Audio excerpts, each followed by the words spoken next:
human being. You were not created uniquely. DNA existed. Your DNA existed. I thought... Well, no, the parts of your DNA existed. Your DNA did not exist. It's like saying that we have a full car just because we have all the parts. It was not yet put together until conception happens and the zygote was formed. Thank you. I think we have to get Can we move on to the next question, please? Thank you. Have you ever noticed that some political commentators seem completely in control until they're challenged by someone who knows the subject inside and out? Well, that's exactly what we're looking at today. Before we dive into the full story, comment where you're watching from, and don't forget to like and subscribe so you don't miss the next one. If you've been following this channel for a while, you'll know we've covered several of Charlie Kirk's appearances at Cambridge University. Time and time again, we've watched him face sharp questions from students and professors who weren't afraid to challenge his arguments. Some of those exchanges have gone viral because they completely flipped the script on what many people expected to happen. Well, today's debate is no different. This time, Charlie Kirk goes head-to-head with a medical student from the UK, and what starts as a straightforward question quickly turns into one of the most intense exchanges of the event. The student comes prepared, stays composed throughout, and repeatedly forces Charlie to defend the very foundation of his position. Whether you agree with Charlie Kirk or not, this is one of those debates that's worth watching from beginning to end because it raises some difficult questions and produces some unforgettable moments. So let's watch the full exchange first, and once it's over, I'll break down exactly what happened, explain where I think the key turning points were, and give you my honest thoughts on who made the stronger case. Our next question is from Kai Bevan at Trinity Hall.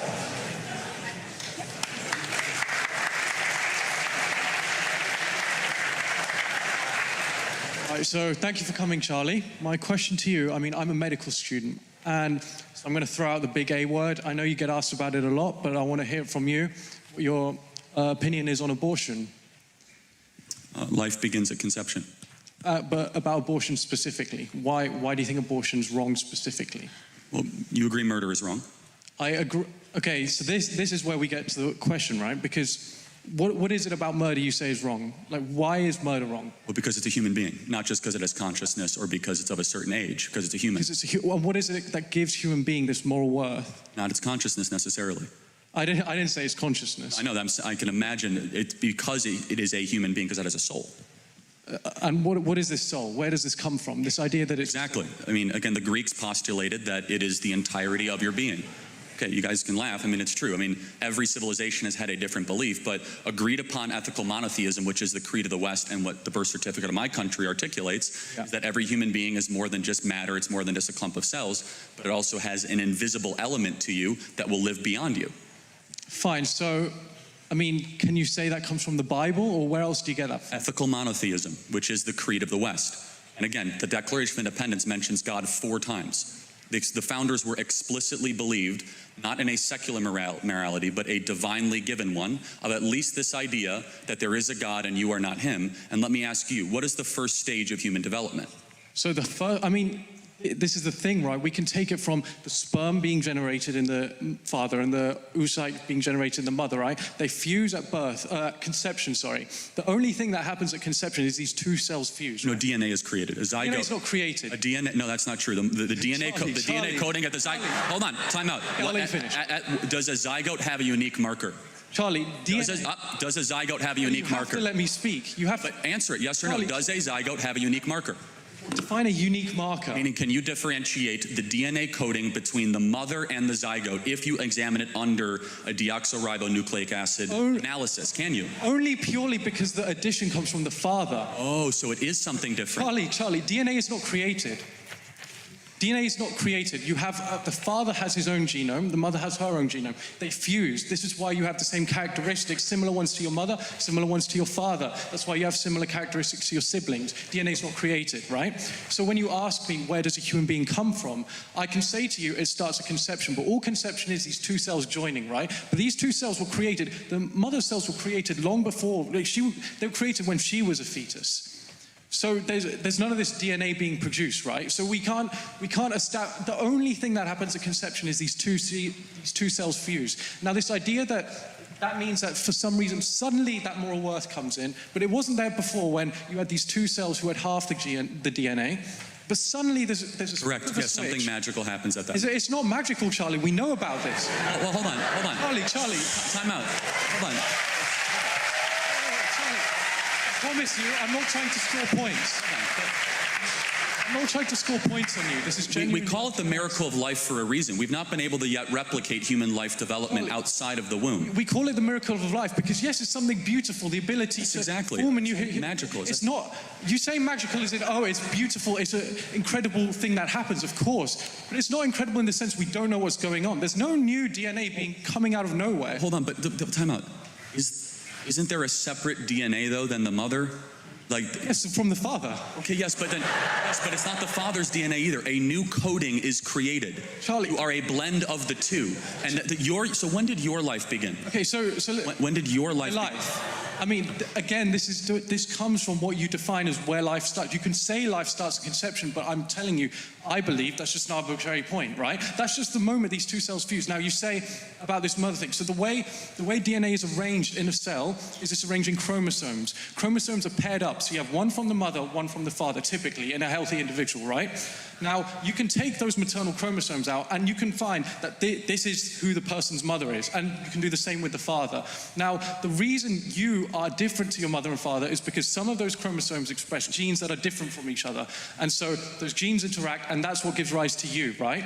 But there's no space for any kind of moral framework to come into that until you consider that a human being is capable of consciousness and of suffering.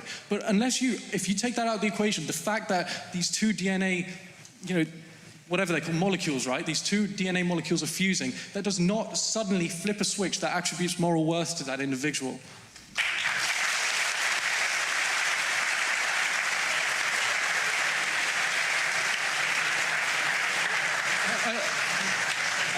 I mean, I'm just saying, I'm not trying to score points. Right, then, by what moral standard do you believe that? I believe that if an individual is capable of suffering, then it's wrong. Now, can I explain my opinion on abortion, just so you can understand? I would agree, as many reasonable people would, that at 9 months, it's unreasonable to expect someone to get an abortion, right? Unless you have some extreme circumstances. But for an elective abortion seems a bit radical to me.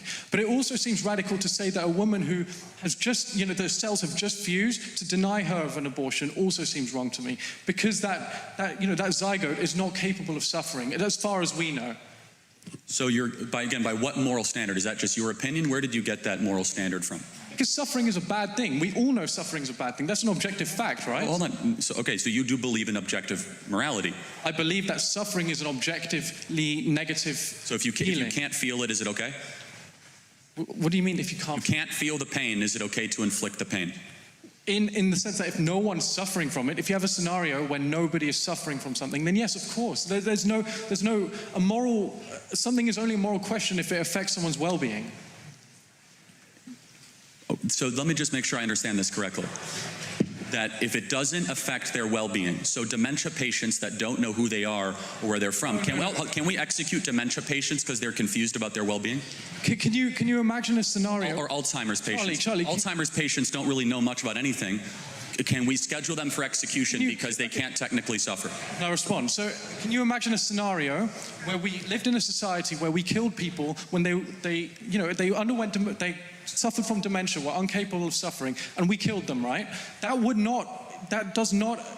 It's not a scenario that involves an absence of suffering. There's still suffering involved. Imagine you grow up thinking, my dad could be killed at any moment because he's going to get dementia. Imagine living your life thinking, I could get dementia and suddenly I'd be killed by my state. Imagine a world where you slaughter 1 million babies every year in America. Charlie, it's not slaughter. That's the problem. Well, hold on. If it's a forcible removal from the umbilical cord of another human life, again, we have clarity but not agreement.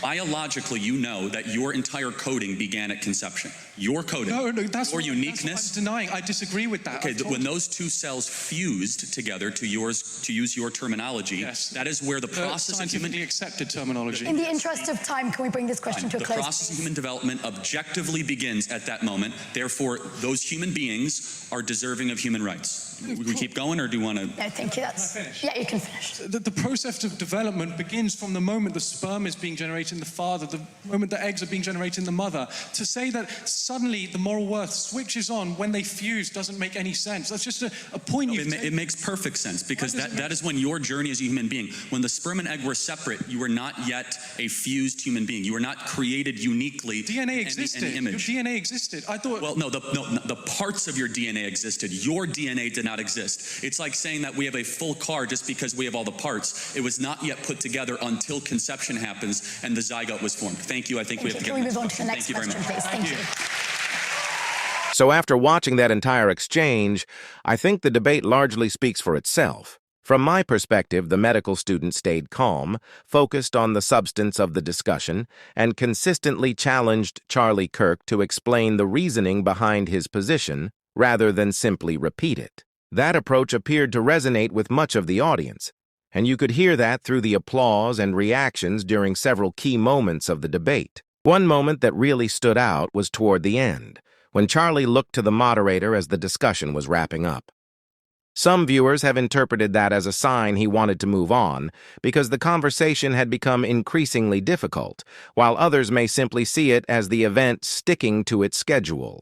Either way, it's clear this was one of the more intense exchanges of the session, and it's easy to understand why it's generating so much discussion online.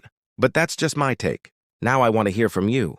Who do you think made the stronger argument in this debate and why? Let me know your thoughts down in the comments below. If you enjoyed this breakdown and want to see more political debates analyzed here on the channel, don't forget to subscribe, turn on the notification bell so you never miss a new upload, and leave a like if you found this video interesting. It really helps the channel reach more people who enjoy thoughtful political discussions. Thanks so much for watching, and I'll see you in the next one.